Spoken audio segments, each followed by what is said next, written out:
ਕਿੰਨਾ ਗਿਰਾਓਗੇ ਬਾਜ਼ਾਰ, ਹੁਣ ਤਾਂ ਚੱਕ ਦੋ, ਬਥੇਰਾ ਹੋ ਗਿਆ, ਬਥੇਰਾ ਲਾਲ रंग देख लिया, ਹੁਣ ਤਾਂ ऊपर कर दो, मार्केट होगी सस्ती। एक्चुअली अगर आप देखें तो दो रीजंस कहते हैं कि मार्केट जो है, मतलब एफआई बेच रहे हैं।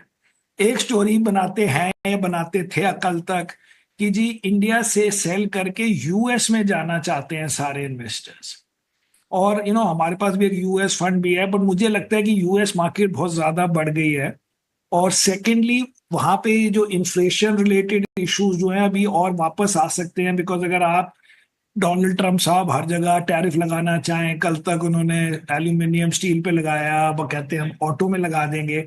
तो अभी तक हम कहते थे कि नहीं, ट्रंप जो है ना, he talks like this, but वो एंड में ऐसे नहीं करेंगे। लेकिन अब at least realistically you have to believe कि वो ऐसा करेंगे। अगर ये सब करें और बीच में टैरिफ इंक्रीज हो गया, तो हाउ कैन वो यूएस कंपनीज एडजस्ट ही नहीं कर सकते इतनी फास्ट। तो यूएस मार्केट की जो मैसिव आउट परफॉर्मेंस है, मुझे लगता है वो अब कंफ्यूजन में लोग अटक जाएंगे। और सेकंड भी था कि चाइना में पैसे डाल रहे हैं इंडिया से छोड़कर, इंडिया से रिडीम करके। मुझे लगता है कि अगर चाइना की मार्केट चली तो उससे इंडिया को, पता नहीं इमीडिएटली, बट थोड़े दिनों में या एक आध महीने में फायदा हो जाएगा। बिकॉज अभी तक क्या था कि इमर्जिंग मार्केट कैटेगरी ही खत्म हो गई थी, बिकॉज चाइना ठीक नहीं कर रहा था और यूएस बड़ा अच्छा कर रहा था। अगर चाइना अच्छा करे तो इमर्जिंग मार्केट के जो सारे फंड्स हैं, they can go and sell emerging market concept, जिसमें इंडिया को प्रोपोर्शनेटली पैसे मिल जाएंगे 20%। एंड सेकेंडली, अगर यूएस थोड़ा सा भी रुका, जो मुझे लगता है अब रुकेगा प्लस माइनस, इंडिया का प्रेशर हट जाएगा in terms of selling selling selling bye foreigners every day. And वही हमें चाहिए। बाकी हमारा ठीक चल रहा है, जो स्लो डाउन था उस सबका रिएक्शन हो गया, we can talk about it. But जो एफ आई आई सेलिंग जो हर वक्त का हवा बना हुआ है, मुझे लगता है वो अब एंड गेम में है। ये देखिए, हम लोग क्या करते हैं ना, जब शो प्लान करते हैं और जब गेस्ट आने वाले होते हैं तो हम ना कुछ लाइनें देते हैं कमिंग अप के लिए, उसको टीजर बोलते हैं। तो टीजर में हमने ये लिखा कि आखिर एफआईएस को भारत से प्रॉब्लम क्या है। आप सिंगापुर में बैठते हैं सर, आप थोड़ा बेहतर तरीके से उनसे कम्युनिकेट करते होंगे, कॉन्टेक्ट करते होंगे। तो जो प्रॉब्लम्स थी भारत को लेकर वो दूर हो गई है या फिर अभी भी कोई पेन पॉइंट है उनको जो दिख रही है? क्योंकि वैल्यूएशन तो ठीक ठाक हो गए, बाकी इवेंट्स भी जो गुजरे हैं वो ठीक ठाक गए हैं भारतीय बाजारों के लिए।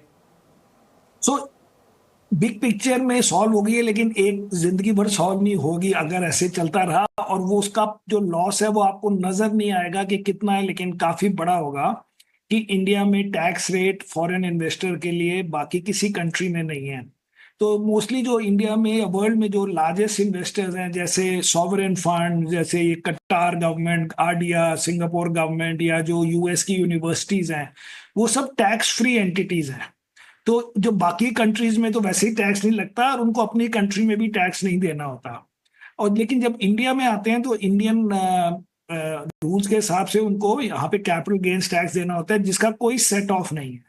तो अगर आप यहाँ पे 10% रिटर्न रुपी में बनाएंगे तो वो 8 रह जाता है। और डॉलर को चलो छोड़ो, सपोज सब जगह सिमिलर चल रहा है जो भी हो रहा है। सो ये बहुत बड़ा लॉस है, लेकिन उसको कोई समझ नहीं पाएगा कि उससे कितनी लॉस हो गई। बट उसके बाद भी वर्ल्ड चलती रहती है, लेकिन at a slightly lower level. तो जब गंदे दिन आते हैं तब गुस्सा याद आता है, लेकिन जब नॉर्मल होता है, चलता रहता है, हमारा भी फ्लोज आते रहते हैं, एफआई आते हैं, सब अपनी अपनी स्टोरी सुनाते हैं। बट बिग पिक्चर में ये है कि one reason for the fall is कि लास्ट 2-3 साल में इंडिया ने अच्छा किया। एंड वो अब सडनली बिकॉज ऑफ यूएस जो इलेक्शंस में लगा कि ट्रंप आ गया उस वक्त अक्टूबर में, या फिर वो यूएस करेंसी स्ट्रेंथन हो गई, तो उससे हमारी थोड़ी प्रॉब्लम ज्यादा लगी कि जी टाइटनिंग है, कि स्लो डाउन है, कि वैल्यूएशन हाई है। अब इन सबका सोल्यूशन मिल गया अदर देन टैक्स। तो इसलिए मुझे लगता है कि ठीक है। मैं बुलिश इसलिए रहा हूं ड्यूरिंग दिस पीरियड, जो कि एक्चुअली गलत निकला जैन में, कि इंडियन मार्केट अगर वर्ल्ड ठीक हो तो इंडिया नॉर्मली अंडर परफॉर्म कर सकता है, लेकिन नॉर्मली नेगेटिव नहीं होता, and at least in the long term. तो अब वो एक महीना नेगेटिव रहा है, जबकि rest of the world positive है, तो वो कैचअप होगा मुझे लगता है लास्ट 6-8 महीने में, हल्के हल्के ही हो शायद। लेकिन वैसे कोई इतनी भी लड़ाई नहीं है फॉरेन इन्वेस्टर के साथ कि सुबह उठ के वो रोज बेचे। तो वो क्योंकि इवन दिसंबर में उन्होंने पैसे डाले थे, इवन सितंबर में आफ्टर द टैक्स हाइक तभी भी डाले थे, और सितंबर में तो 5-6 बिलियन डाले थे, दिसंबर में 2 बिलियन डाले थे। इसलिए ये नहीं कहना चाहिए कि वो, ये जो मैं बोल रहा हूँ पॉइंट, उसके लिए वो आएंगे ही नहीं, ये सब चीजें चलती रहती हैं।